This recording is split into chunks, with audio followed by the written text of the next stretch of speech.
right, here we are again, and this is Lecture 20, Demographic Changes of the Early 19th Century. So there's a lot of changes going on in the early 19th century, and we've just got a little bit of time to talk about them. So we're going to move on to this relatively quickly here.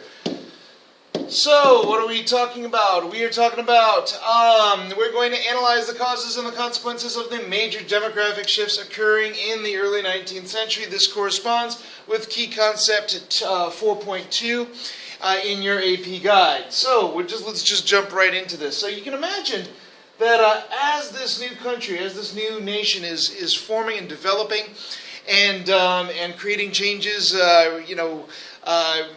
economically, and expanding westward. This is a constant theme in American history for the first 100 years, is this western expansion, acquiring new lands. Those new lands become attractive to more settlers, and expanding economically also becomes more attractive to other outside forces. So there's an awful lot of stuff going on here, but there's some major shifts that are starting to take place in the beginning of the 19th century that are going to be history altering for the country. First of all, we're going to take a look at the Industrial Revolution. And the Industrial Revolution is something that began in Britain probably about 100 years earlier, and was starting to develop in France and even some of the German states during this time period. But in the United States, it's going to start to blossom. It's really going to start to take off. So why? What is it about the United States that is going to be especially conducive to developing an industrial society, an industrial base? Well, there are certain elements that have to be in place in order for a nation to industrialize. And it just so happened that the United States had those things. First of all, there's got to be an available fuel. There's got to be a way to fuel these mechanisms. I mean, industrialization is run on mechanization. They're one and the same. So we're going to have available fuel sources. And in the case of Britain, it was coal. And guess what? In the case of the United States, it was coal. Lots and lots of coal in Pennsylvania, Kentucky, West Virginia. Guess what? There's still plenty of coal in those regions, which continues to be a debate today. But not so much of a debate at the time. At the time, it burns, it's coal, it's good, we like it, we're going to build an industrial base out of this. We already had examples of how to use coal from the British. The British had already been using and exploiting this particular fuel source, so we knew it. We saw examples of locomotives, we saw examples of water pumps using coal-fired furnaces, so we knew how this worked. We also needed access to raw materials, especially iron. As the industrialization becomes more mechanized, iron becomes more and more important. But also other raw materials, which the United States does not necessarily have ready access to, like, for instance, rubber. Rubber is going to be key to industrialization, but the United States is going to be able to access these resources through trade. And the United States was a huge trade player in the world at this point. Namely because another aspect of industrialization is availability of available ports. And the United States has some really great ports. Why are these ports so important and crucial to industrialization? Well, industrialization is actually too sufficient to provide products for one's own country. In order for industrialization to grow, you must be able to access markets in other countries, and you must also be able to gain access to trade goods from other countries, and that means you have to have available ports that are going to be able to sustain this trade. And most importantly, well, I don't want to say most importantly, but of at least equal importance, the availability of capital. What exactly do I mean by capital? Well, capital is money or wealth that can be invested to create more money and more wealth. So, and the United States had that. Think about these the very wealthy merchant families in the Northeast and the plantation owners of the South. They are going to have available capital. Also, we have more capital coming in from American expansion. Expanding out into the western frontiers is opening up markets, opening up available resources that we can sell and develop this capital. Capital is going to be crucial because, of course, industrialization is expensive. It requires an initial investment, and people are unlikely to make those investments if they don't believe that those investments are going to pay off. Now, this Industrial Revolution is also going to be part and parcel to what we could call the market revolution, overall market revolution. And the elements of this market revolution are, well, first of all, industrialization. Industrialization is going to change the nature of the American marketplace.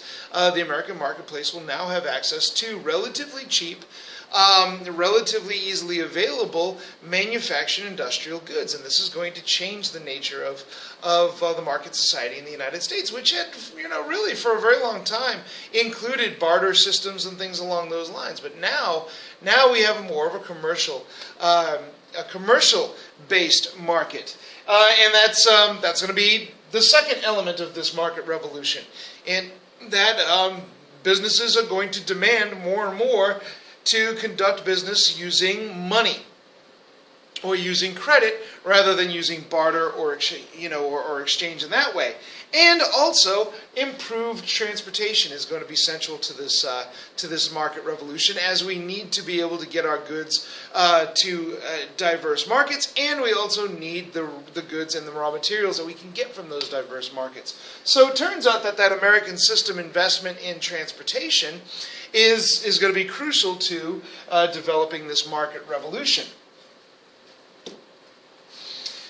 Now, industrialization is going to develop through a process, and it wasn't that we didn't have a means of manufacturing goods in the United States before industrialization. Of course, we were able to manufacture goods. There's stuff that we kind of needed. But initially, the manufacture of those goods was through artisan labor. It was through craftsmen who would fashion the goods by hand. Later on, in the late 18th century, early 19th century, we start to develop a different way of doing it called the putting out system. And the putting out system was a means by which producers would roughly put together some raw materials, maybe fabric and cloth and things like that, and then they would send them home to you. You would take these raw materials, you would take maybe a ream of cloth and a bucket full of buttons and some thread, and you would go home and you would start stitching clothes, or you would start stitching shirts or pants or whatever. And then what you would do is you would take these products and you would bring them back to the to the boss and exchange them for wages. And this was a really great way for, say, farm families, these yeoman farmers or what have you, to add some extra income, to bring in some more money, and gain more capital, and kind of have a little bit more of a surplus set aside. So once the farming work was done, you could go and you'd sew some buttons on some shirts. Bam! It was kind of, later on this will be called piecework, but now this is a putting out system, and it is a decentralized method of manufacturing. It is an early factory system. But in this case, the family controlled the labor. If the family did not want to work on a particular day, they simply didn't go and pick up their stuff, and they concentrated on bringing in their crops or maybe having a feast or whatever. They were in charge of their income. But then what ended up happening is, in some areas, some folks decided to say, wait a minute, why don't we start concentrating some of this labor here? Instead of giving these materials over to families, having them take them home, bring them back, why don't we concentrate this? And some started to provide places for the families to go to get the work done. They would provide workshops. And these workshops had more resources with which parents or families could work. They were given more finished products, and they would spend their time finishing these products in the workshop. So now all of a sudden the production is centered outside of the home, and it is located in these proprietor-controlled workshops. But most of the production is still shared with the home place. For instance, if I don't need that extra money, or I have a better option somewhere else, I simply don't go to the workshop and work.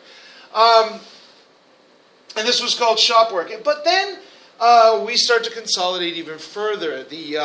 The technological advances that come along with industrialization make it possible to set up a factory system in which now the boss or the owner of the factory pays you to show up.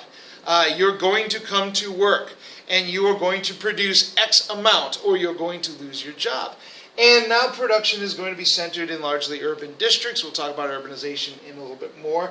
And a corporation or a company is in charge of the labor. And the labor is dedicated to the factory. And of course, an example of this is going to take place in the Lowell mills.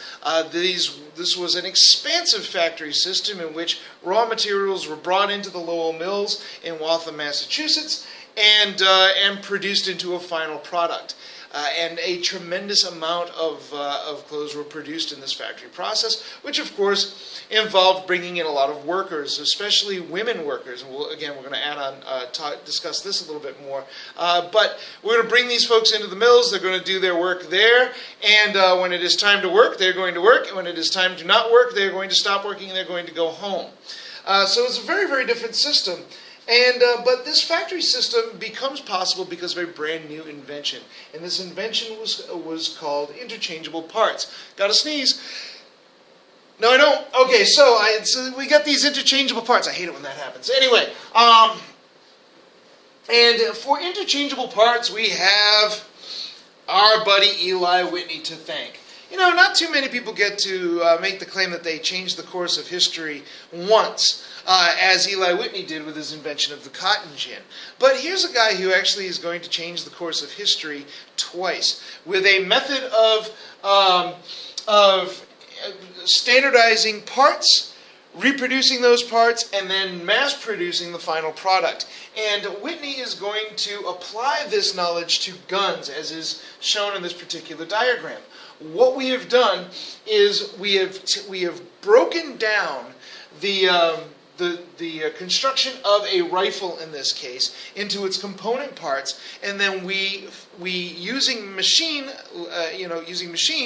we mass produce those particular parts. We keep producing one part after the other, and each part is standardized. So consequently, it makes for a much more efficient manufacturing system. Previous to this, to use rifles as an example, the rifles would have been built by hand. They would have been crafted by skilled craftsmen, and each part would have been made by hand. Well, if your rifle breaks down, if a part bends or gets broken in some way, you've got to go back to that skilled craftsman, and that skilled craftsman is going to have to handcraft a part and then fix your rifle, or you're going to have to buy a whole new rifle. But with standardized parts and interchangeable parts, if you break a part of your rifle, you simply take that part out, go buy another one, put it back in, bada boom, bada bing, it's done. And quite frankly, you don't really need a skilled craftsman. You can do it yourself. So this became extremely popular. The British referred to this as the American system of manufactures. And of course, because this is such an efficient system and extremely, extremely profitable, once you make that initial investment in the machine, you can make, and of course the raw materials, you can make an unlimited number of parts, which means that you're decreasing the value of the item, which means more people can afford them, which means you are increasing the demand for that item, and you're increasing the profitability of your company. So this was a very, very crucial development. Eli Whitney, you did it again. How do you do these things? Who knows? Anyway, moving along. Now, industrialization is going to have a significant impact on men, but it is also going to have a very significant impact on women. The increased mechanization that went along with industrialization is going to ultimately lead to a decreased demand for skilled labor. Those skilled craftsmen and artisans who were responsible for, say, making the rifle or building a chair or what have you, well, much of their labor is being replaced now by mechanization, and pretty much anybody can run these machines. And these machines don't necessarily require, that skill that goes into this. So what we're going to see is now also a reduced demand for apprenticeships. A person no longer has to go and train with a skilled craftsman for X number of years until they create their masterpiece. Now, if you want to go into the rifle making business, you can simply just go into a factory and start making rifles. And also the availability of home work and home level labor is going to decrease and decline, which is going to increase the demand for factory labor. And the increased demand for factory labor means that factory owners are going to look out for their cheapest, most available, labor source, and in this case, it was women. Women were very attractive to the factory owners because, they were largely a docile labor force. They were a submissive labor force, and also you can make the excuse that you could pay them less by virtue of the fact that they were women. So they were a cheaper workforce. And since the upper body strength of men was no longer required necessarily to do a lot of this particular work, they were of efficient use in these factories. Of course, later on, we'll also send our children to the factories, thus even decreasing the value of labor even more. And now what we're seeing here, the consequences of this factory work for women is working class women now almost get to the point where they don't really have a choice but to go into the factories. Of course, if you're not working on an efficient farm, an effective farm, you're going to be moving to the cities, and where the cost of living are going to almost mandate that everybody in the family is going to end up working in the factories. And of course, the more people who are available to work in the factories, the less they can demand for wages.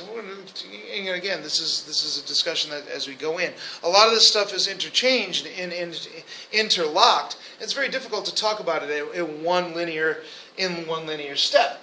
But for working class women, now they are all of a sudden being taken out of the household and being brought into a workplace and regimented into that workplace. Let's try that again.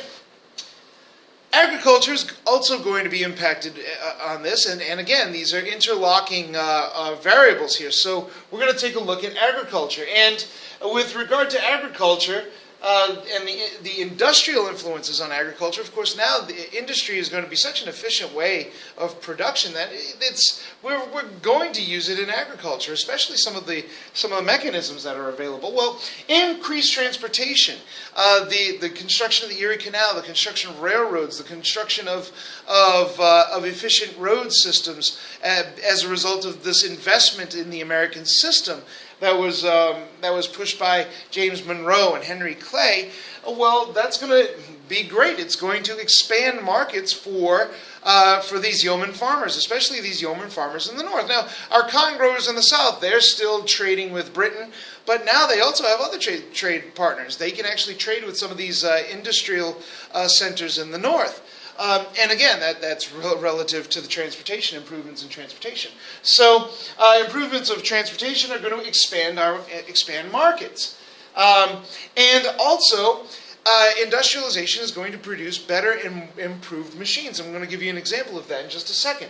These machines not only increase productivity in the factories, but you can also produce machines that will increase the productivity of the farms. So improved farming machines will lead to increased production on the farms. There's more available food, and there's more to it than that. Not only is there more available food, but the farmers themselves need fewer laborers to help them bring in the crops, which increases the amount of profit that they can get access to. But it also means that those farms that can afford more machines can outcompete the smaller farms that can't necessarily afford those machines and have to rely on paying their labor or manual labor in order to get their crops in, which means an awful lot of those smaller farmers, if they can't afford those machines, guess what they're going to have to do? Sell those farms. Well, if they sell those farms, where are they going to go?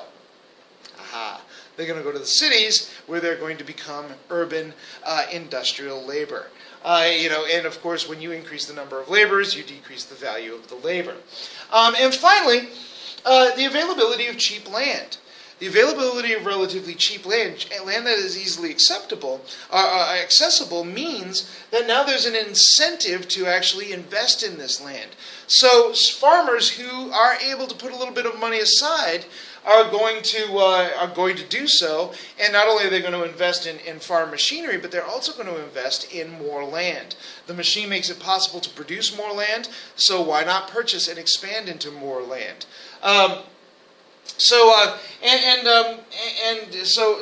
Cheap land means greater investment in this land, and well, it's also going to be where am I going to go? Where am I going with this?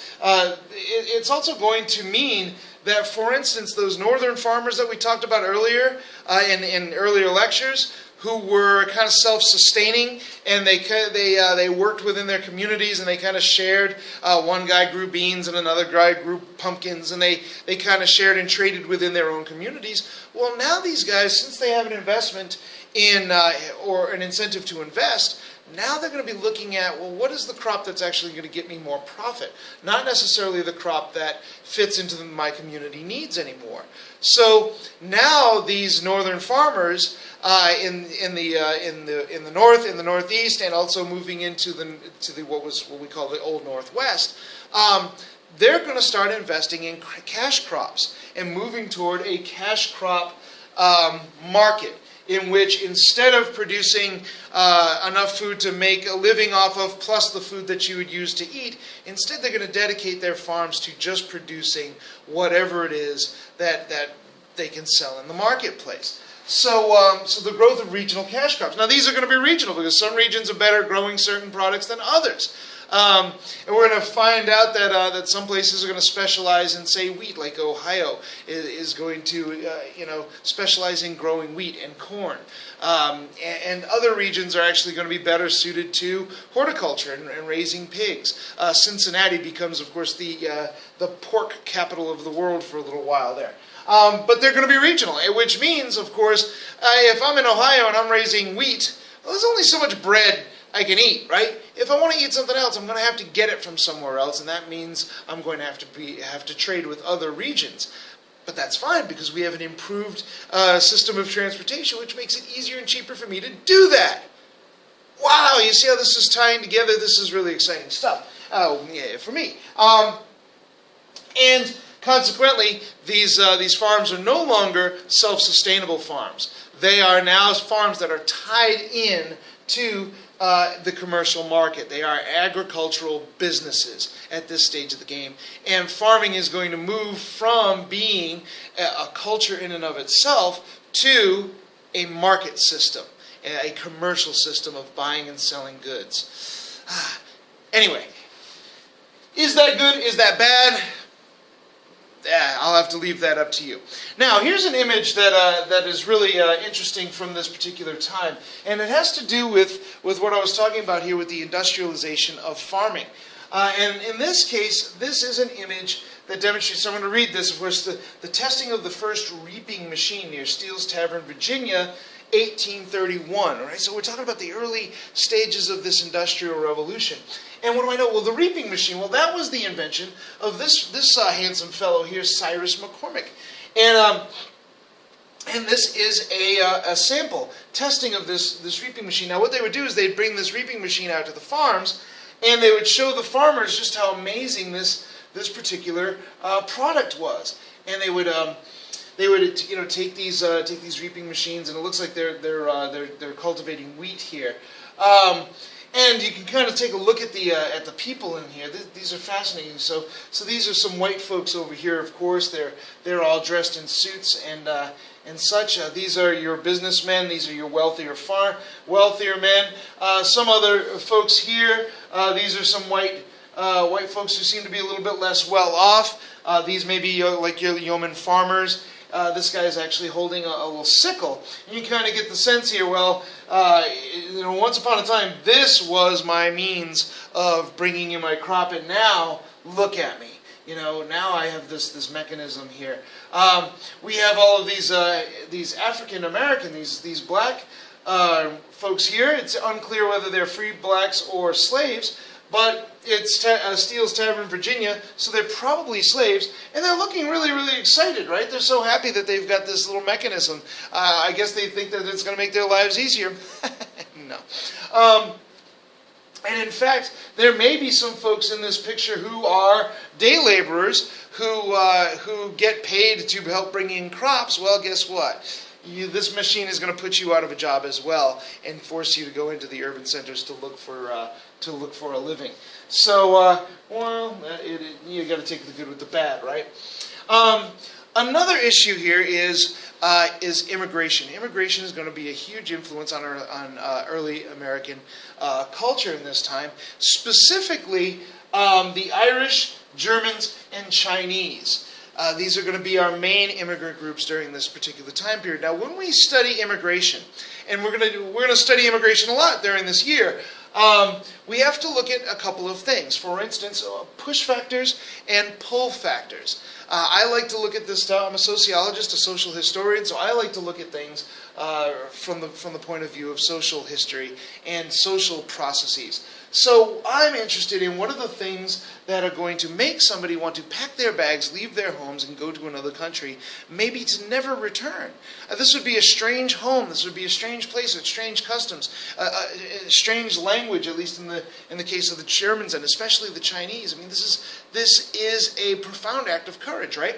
And so what are those push factors and what are those pull factors? The pull factors, of all the places in the world to come, why come to the United States? What is attractive about the United States? So your push factors are those factors in the home country that are going to push people to leave, and the pull factors are those factors in the country, in the target country, that are going to be attractive to people to bring them in. With regard to the Irish, the push factors were relatively simple. Abject poverty. Look, around the middle of the 19th century, Ireland and much of Northern Europe is going to face a famine in potatoes, the potato famine. The potato had been a staple of the Irish diet. And unfortunately for Europe, they had brought in a single species of potato, and they just reproduced that single species of potato. Well, that happening meant that a blight, if that particular species is subject to being especially vulnerable to a particular blight or fungus, then that fungus is going to spread throughout the entire species and wipe out everything, as opposed to having a more diverse culture of potato in which some of the potatoes would survive and some of them would not. In this case, almost all of the potatoes are wiped out. And there was just absolutely no way. Of course, Ireland at that time was a colony of England. England was either unable or unwilling to really help the Irish, and the Irish ended up having to flee, leaving Ireland and coming to the United States. Now Irish had been coming to the United States for years, but this was a different breed of Irish. They tended to be poor, they tended to be less educated, and they tended to be Roman Catholic, which was kind of a problem for a largely Protestant United States. The pull factors were, of course, our expanding economy, our industrial jobs, and the infrastructure jobs that were coming into place. Now, all these guys are hoping to get their hands on more land, but the Irish especially are going to come in and they're going to take on those industrial jobs, and they're going to take on those infrastructure jobs. For instance, the Erie Canal was largely built using Irish labor. Later on, we'll talk about the Transcontinental Railroad, and we're talking about Irish labor. Germans also came in, but for Germans, it was a little bit different. There were a couple of push factors involved here. First of all, Germany was a relatively unstable place. There was no single country called Germany. Germany at that time was a bunch of individual states or duchies, and they were in a constant state of warfare. There was social upheaval. There was a lot of poverty. Many of these Germans are going to. Well, there was also some industrialization going on in Germany, and a lot of these Germans were farmers who were going to be displaced by this social instability. So the push factors are social instability in the Germanic states, and they're going to come to the United States. And the pull factor for those Germans is relatively cheap and available land. They're going to come in, Germans are going to come in, and they're largely going to take up farming and bring in a lot of farming innovations from Germany that England